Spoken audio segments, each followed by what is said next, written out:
The prolonged rainy season has led to catastrophic flooding in numerous areas, with rivers swelling beyond their banks and reservoirs reaching critical levels.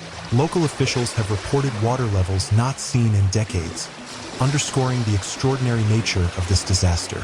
The most affected regions include Liuzhou, Guin, and Qinzhou, where the combination of heavy rainfall and overwhelmed infrastructure has created significant challenges. In Liuzhou, the Lu River became the epicenter of the flooding crisis. Over the course of a single week, the city recorded more than 1 meter of rainfall, pushing drainage systems far beyond capacity. This deluge caused urban areas along the river to become submerged, with water levels exceeding safe thresholds by several meters. The flooding posed a severe threat to downstream communities, necessitating urgent evacuations. The transformation of Liuzhou streets into waterways was stark. Vehicles were left stranded or submerged, and businesses faced prolonged closures, disrupting local commerce. Agricultural fields surrounding the city were inundated, raising fears of significant crop losses that could impact food security and livelihoods in the region for months to come. The southern coastal regions, including Qinzhou and Bahai, faced additional challenges due to intense, short-duration rainfall. Some areas recorded nearly 200 millimeters of rain in just 1 hour, triggering flash floods that swept through villages and overwhelmed local flood defenses. These rapid onset floods caused significant damage to fishing communities and disrupted port operations, critical to the local economy. Inland, the situation was equally dire. Roads connecting rural areas to urban centers were severed by floodwaters and landslides, leaving many communities isolated. Emergency response teams faced significant obstacles, with access to affected areas limited to boats or helicopters. The combination of infrastructure damage and disrupted connectivity has made recovery efforts particularly challenging. The flooding has not only caused immediate physical damage but also raised concerns about long-term economic and social consequences.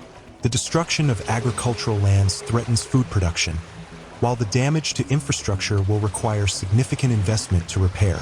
Local authorities and emergency services are working tirelessly to restore access and provide aid, but the scale of the disaster has stretched resources thin. Regions such as Longshan, Rangang, and nearby areas faced numerous landslides due to extended periods of heavy rainfall that oversaturated the hillsides.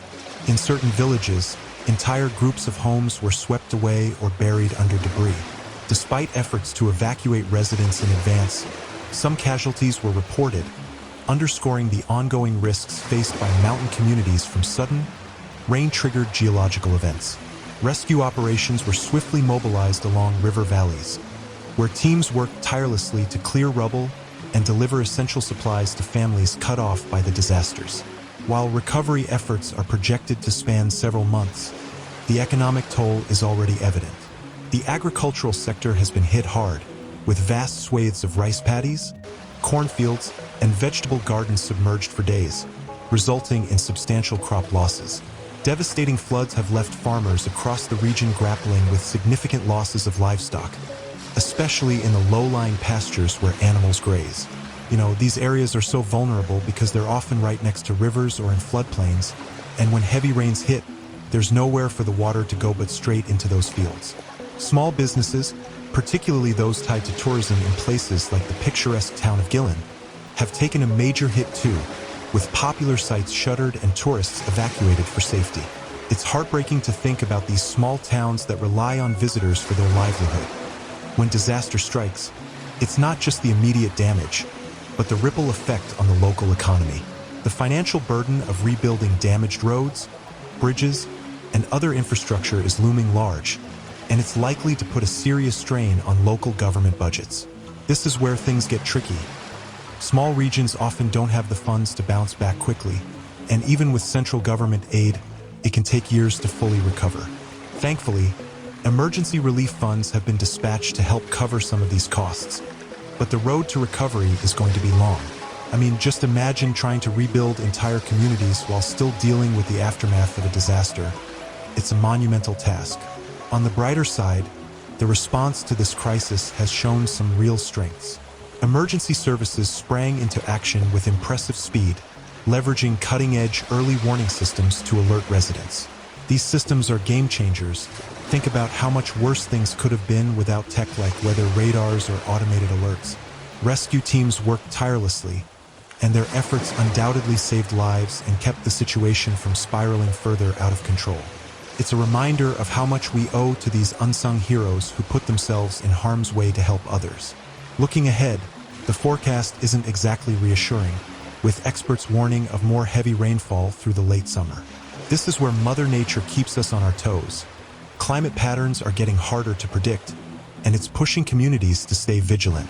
Authorities are staying proactive, keeping shelters open, expanding monitoring systems, and reinforcing critical waterways to prevent further damage. It's like they're preparing for a marathon, not a sprint, because the threat isn't going away anytime soon. The unprecedented rainfall, combined with sensitive terrain and crowded river valleys, is setting the stage for widespread destruction across communities.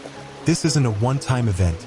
Guangxi's geography makes it particularly vulnerable to these types of disasters, and climate change is increasing their frequency and intensity.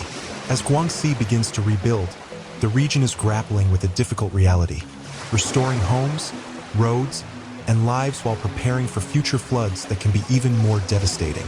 It's a stark reminder of how climate extremes are forcing places like Guangxi to rethink their approach to infrastructure and preparedness. For millions of people living in this vibrant region, adapting to these challenges isn't just a goal. It's a way to survive in an era of unpredictable weather. Thanks for joining Extreme Earth Strike 360, where we uncover the science and why behind nature's most powerful events. If you learned something new from this video, please like, comment your thoughts, and subscribe to stay updated. Your activity helps us continue to provide content like this. Don't forget to click the bell icon to keep you updated with our latest no-sale, straightforward reports. A quick note, some of the visuals in this video are used for storytelling purposes and may not reflect the events depicted. We do this to give you an idea of the magnitude of these disasters while keeping our focus on the facts. See you in the next video. Stay curious and stay safe.